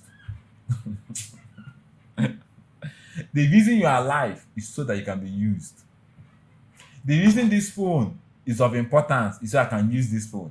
If I can't use this phone, I will this. The day I wake up and this phone becomes useless to me, I will trash it. God, please let me be used. Use me. People should use me.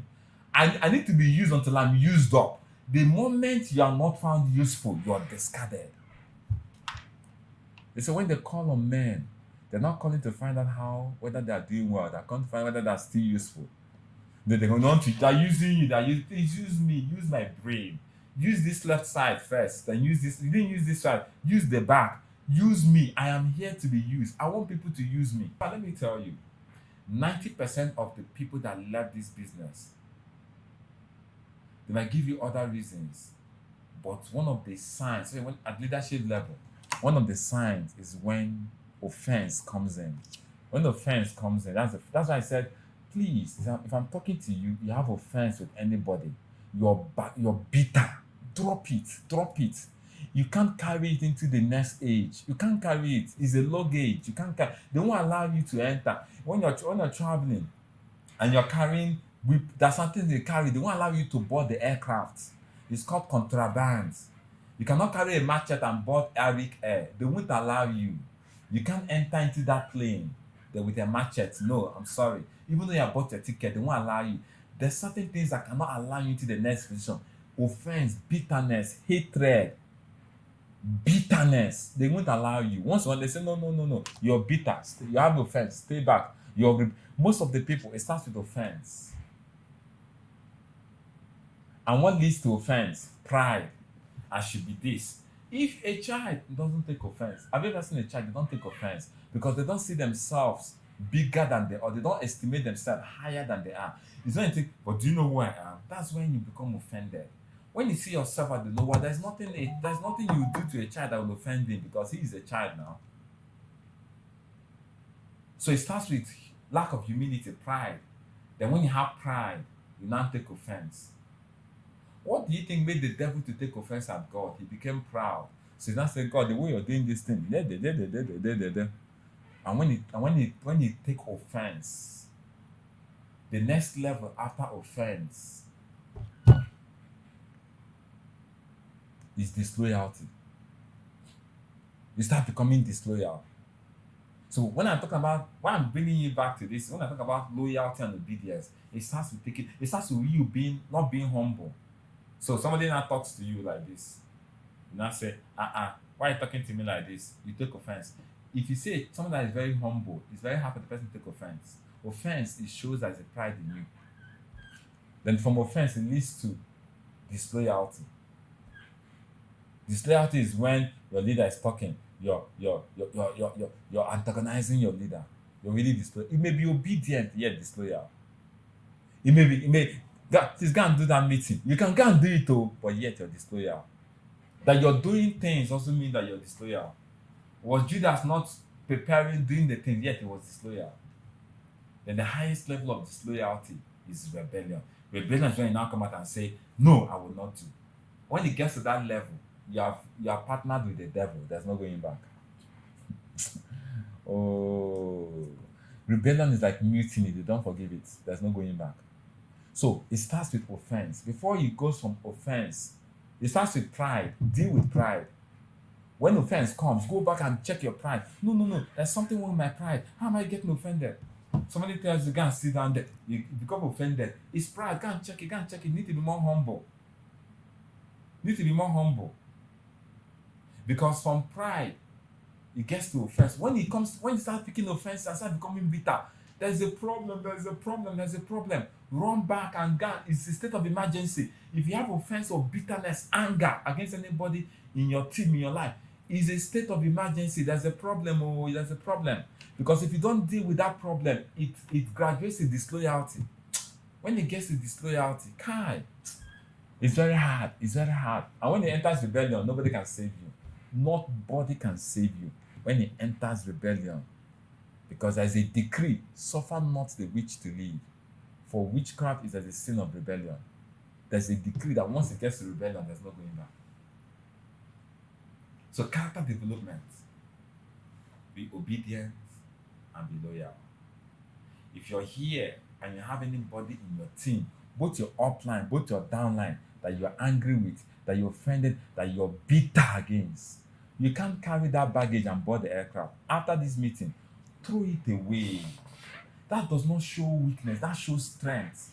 People think when you go and apologize, it shows weakness. No.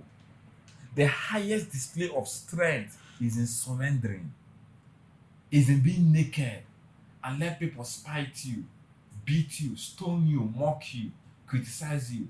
That was the highest display of strength. Was hanging on the cross, let people kill you, spit on you, slap you, and you didn't do anything. That's the highest display of strength. If you know anybody that you have offended him, you are angry, you're bitter, after this training, call the person and say, I am sorry. I am sorry. You won't die. You won't die. It shows strength. Character development. Character development. Character, you must work on your character. Let me tell you this, and I'm going to, before I talk about the last one and I close. In life, access is granted to the next level. You don't go to the next level. Access is granted. That is why you can work so hard. But the real things of life, you're given access to it. You don't qualify yourself to the next level of life. You are granted access and privilege. Some of you have been on the same level for a long time. It's because access has been denied. You can see it, but access is not given. And no matter what you do, if access is not given, you can't step to your next level. Most times, most people, do you know why access is not given? As they are coming to the door and they are getting to the door, they check, they are carrying bag of bitterness, offense, access denied. They go back and start again. They will do everything. Oh, I've done everything to leave this level. I've done everything to leave this level. But when they come to the door, they sense offense at the back. Because if you allow this person to carry offense and enter into this aircraft, he will cause other people harm. There's certain level that you cannot carry bitterness to enter. If you carry bitterness and they allow you access to that level, you will destroy a lot of things. So they will ask you, go back, step down. You step down. Access denied. Visa denied. Go back. Go and deal with this thing. When you come back, some people after 2 years, they will come back again. And as I come back again, they have bitterness, unforgiveness. You have somebody you have not forgiven. You have somebody in your mind you're holding pains against. You're holding grudges against. That's the reason access is being denied. Because if you carry that level of forgiveness and you operate a higher level of authority, you will kill that person. You will kill that person. You will kill that person. So they don't want that person to die. So remain at a lower level. Character development is one of the greatest protocols of the next dimension. Time is gone. I have just 1 minute. But I will round it with the seventh and the last one. So I want to finish it today. The last but not the least. The things you must do in order to position yourself. And when you do these 7 things, you don't need to beg. You don't need to they will invite you. They will say, you come, you come, you come. You'll be invited. The seventh one is living and functioning under a vision or with a vision. You see, for next year, the people that will excel the most are the people that will carry the vision on their head. Don't live for money. Don't run this business for money alone. Don't run this business primarily for money. Listen to me. The people that run this vision, you will discover that your DTs is not what is carrying you. If you must enter next year with an eye for the vision, the only thing, the people, the spirit of the entrepreneur, see, the entrepreneurs that start up a business because they want to make money, they don't last long. When the turbulence comes, when the wave comes, when the storm rages, they drop it quickly. But you see entrepreneurs that start up a business because of a vision. If venture capital want to invest in your business, they will ask you, go and listen to Shark Tank, all those dragons then, all those people that invest. The first will ask you, they don't care about they care about your numbers though, but they applaud you with your numbers. But they'll ask you, what led you to start this thing? You will not say, okay, when I was growing up, begin to tell them a story that led you to begin to pursue that business from a vision point of view. They came. Because you know that when you face challenges, you won't drop out. If the reason you went to school to study law is because you want to defend, you've seen people, maybe your family was taken out by someone that was more powerful because there was no lawyer to save you. You saw people that don't have anybody go to prison and serve jail term because they didn't do anything, not because they did something wrong, but nobody was there to defend them.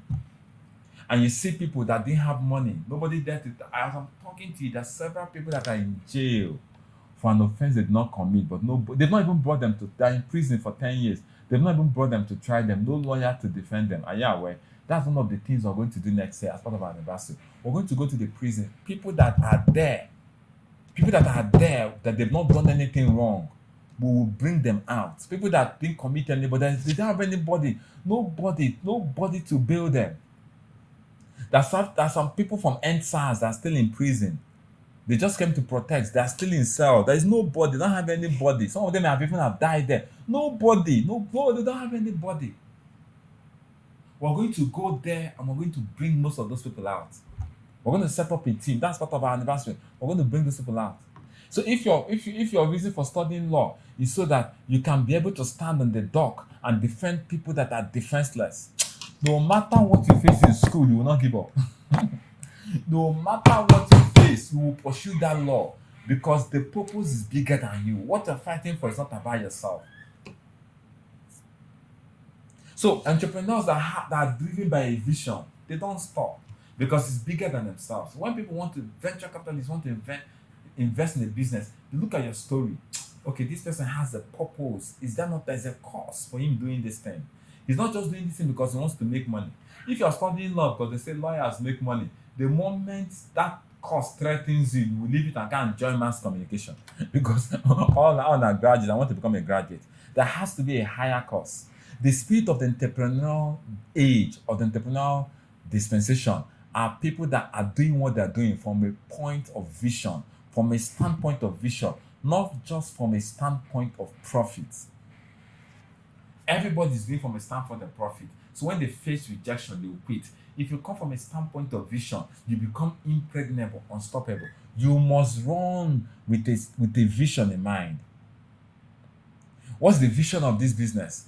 Sit on Energy, to raise financially free people who will in turn raise other financially free people so that collectively we can use our resources to affect the world positively.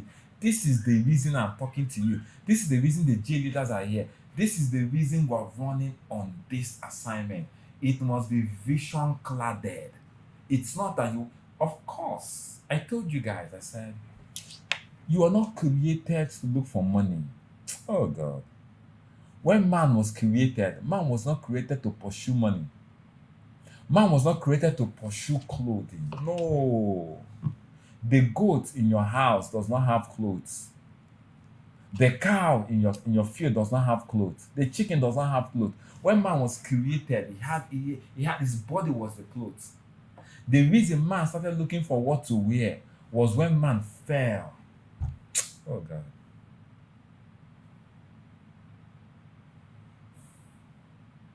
The reason man started looking for what to eat was because man fell. When Adam was created, he was brought into a garden. They did not tell him the apple that he ate, he did not plant it. Food was already planted. When they told him to walk, it was a carrot and assignment to dress the garden. What does it mean to dress the garden? Make sure that this garden is functioning the way heaven is functioning. It was not to work to eat food. Food was not the purpose. It was when man fell that the ground was cursed. They said, out of the toil of your brow shall thou eat bread. That was the curse. I was not born so that I can eat food. I can get money to eat food. That is living under a curse. I was not born so I can get clothes and get shelter. No, no. When Adam and Eve fell, they were looking for leaves to cover themselves. We were originally not meant to be covered with leaves. God. But men today are living for their belly. They are living for their stomach. They're not living for a cause. They're not living for a vision. They're not standing for anything. In the next dispensation, if you're not standing for a vision, you'll be at the backyard, though. You'll be at the back. Only the people that have a vision will stand in that are positioning themselves on the area of strength. You must come from a point of vision. We're going to raise financially free people. You can't kill a people of vision. You can't kill them because the vision is an ideology that will outlive them. I'm not here because I want to make money. How much money am I making? Which food am I eating? Which clothes am I wearing? Clothes that you wear today, tomorrow they will turn to rags. The clothes you wore 5 years ago, 6 years ago, are they not rags? Is that the reason you're living? Is it for rags? He said the Gentiles are the things they seek. Those are not the reason that you were born. You are born to fulfill a vision and a purpose. The people that run this business in the next age are people that are, no, I'm here for the vision. I mean, of course, you make money. Those things are byproducts. The food Adam was eating was already there before he was born. It was created. The garden was planted before he was put in the garden. He was not asked to plant the garden to eat. He was eating to plant. Food was there, provided. But how many people are running this business without a vision? No, next year you can't. Our tribe must run with a vision. No, you must run with a vision. I'm standing for something. I want to raise financially free people who can raise other financially free people so that collectively, if you do your part, maybe next year, if you do your part, maybe by June next year, maybe we're going to rescue maybe 150 people from prison. Maybe if you do your part well, we might rescue 152 people. Maybe if you do your part, because of you that is doing your part, we might rescue 155 people. Because the more successful we are, the more we can do as a team. Maybe if you do your part, we can send more children to school.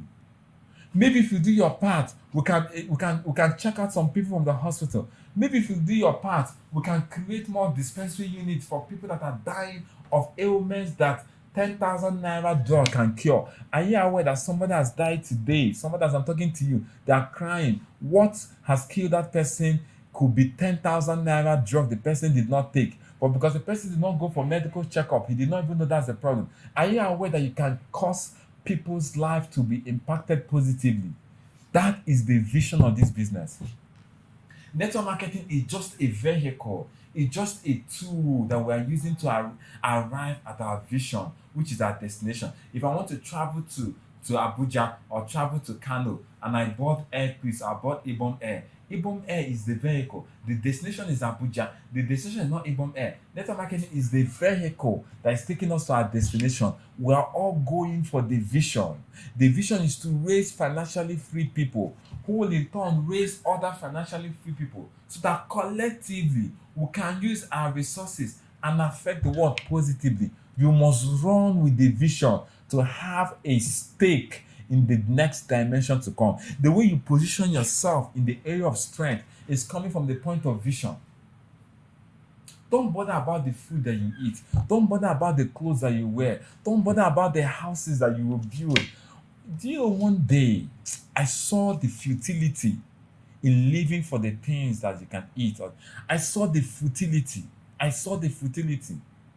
The house that you say, oh, this house, oh, this house, oh, I have a house. I'm not saying you should not have properties. I have properties myself. I'm not saying you should not go and get properties. But that property that you're looking at, by the time you climb and you enter a plane and you see that property as a tiny dot amongst very, is this what you lived your life for? This box. This box. This is looking like a box. Is it what you lived your life for? Your 70 years of life. The reason you live is so you can acquire this box. Some people are slaving away in foreign countries. At the end of the day, paying a mortgage for 35 years. At the end of the day, all they got was a 3-bedroom flat. Is this 3-bedroom flat what your life was worth? You spent 70 years and all you got was you have a house in another man's land. Is it worth it? Is that what you lived your life for? Is that what you really lived your life for? Is that what you came to this earth to do? A 3-bedroom flat in an obscure location somewhere in the Hindus of Brentford. Is that what your life is all about? Wake up and smell the coffee. Your life has to be worth more than this. The next dispensation, for you to position yourself, you must carry a vision more than food to eat, clothes to wear, cars to drive, house to live on. Your life must be, the fuel that must fuel your life must be a vision. Ladies and gentlemen, as I listen to the sound of my voice, I beckon on you. As I speak, let the echoes of my voice penetrate your hearts to come and stand with a vision. To come and stand with a vision. We're here to build a vision. We're here to build something that will outlive us. 100 years from now, none of us will be alive. But this diamond project will outlive us. This vision of solar energy will outlive us, outlive our children. That I want, when I'm in the skies, I am seeing the effect of what my life lived. If it lived for 70 years, let it count for something. Let it not just count for, I bought a phone, I bought a car, I bought a house, I ate food. All those things you will do, but that let not be the primary purpose of your existence. Otherwise, you may have lived a wasted life. You must position yourself by carrying the vision.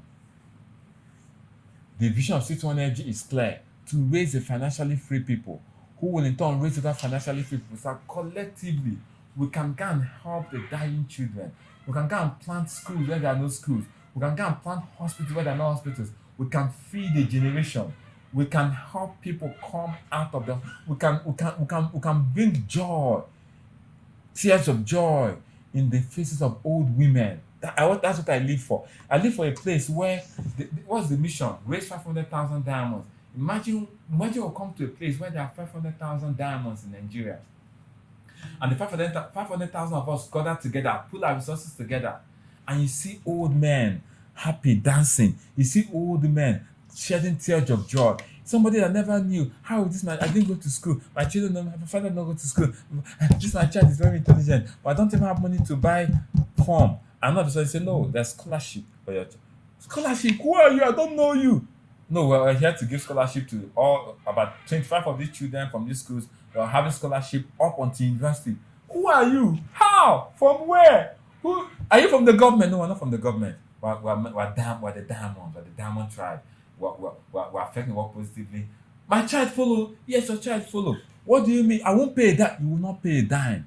Your child will go to school. I didn't even have form to buy. I didn't even have money to buy him WAEC form. No. We'll train your child secondary school up to university level. If he's intelligent and he's ready to read, he will become a graduate, and you'll see tears of joy. And they will go and glorify God. They will know it is not man. They will go and start thanking God. God, only you can do this. When they are thanking God, that aroma that goes from their hearts to God, when God perceives it and he inhales it, you'll be so satisfied. He said, child, this is the reason this person is alive. That is the vision. God is not looking for money. It's that aroma. He said God is seeking for those that will worship him in spirit and in truth. It's not by saying thank you, God. That aroma that comes from your soul, and you say thank you, God. God, only you that can do this. That is what God wants to perceive. That is what keeps God alive. What keeps alive is about the dam. What keeps God alive is the aroma that comes from the depth of people's soul to him. You can make people give God that glory. That is the vision of this business. And that's why I echo my voice. Let's build this business. Let's work together. Let's come from a standpoint of vision. You won't be looking for a time will come when we can't be celebrating cars. No! What is car? House. No! Celebrate the lives that you've affected. A time will come, it's not about the life. It's not if you want to buy a Lamborghini, nobody will celebrate it in this same business. How many lives have you, how many children have you fed? How many people have you sent to school? Those are the things to be celebrating. Those are the success stories I will be sharing. Guess what? Oh, during this Christmas, guess what? I fed 100 widows. This business, the money I made from June, I made 7 million naira from June. I brought out 1 million naira and I fed 100 widows. Those are the success stories we'll be sharing in this business. No longer cars, houses, vacation. Of course, we'll buy cars. Of course, we'll build houses. Of course, we'll travel around the world. But that's not the vision. The vision is not to raise financial people so I can buy a car. No, it's so I can affect the world positively. I call upon you today to join this vision of Citoyen. Join the Diamond Tribe. And nothing can stop it. Don't be bothered, though. Don't be bothered. That's when Dr. Victor was talking about. We are at the edge. Everything was. Don't be scared if things are not going what you think. Don't bother. It's called the vicissitudes of life. After the night comes the morning. After the morning comes the night. It happens like that. The world is spherical. We are about to emerge. Position yourself for the next dispensation. Position yourself. When we now say, okay, we're going to Zamfara State. You see, we're going to rehabilitate these IDP people. It's not enough to carry people at that. If I'm going to put them in IDP camp, no, make them live like animals. No, we want to rehabilitate this IDP camp. We want to give them businesses, open their market, take them to school. Don't go and carry people, dump them at that, living like animals. We're going to a camp in Zamfara. We want to rehabilitate all of them. Send the people that go to school. Get sewing machine people that will go, get markets, open businesses for. We want to do it. How many people are ready?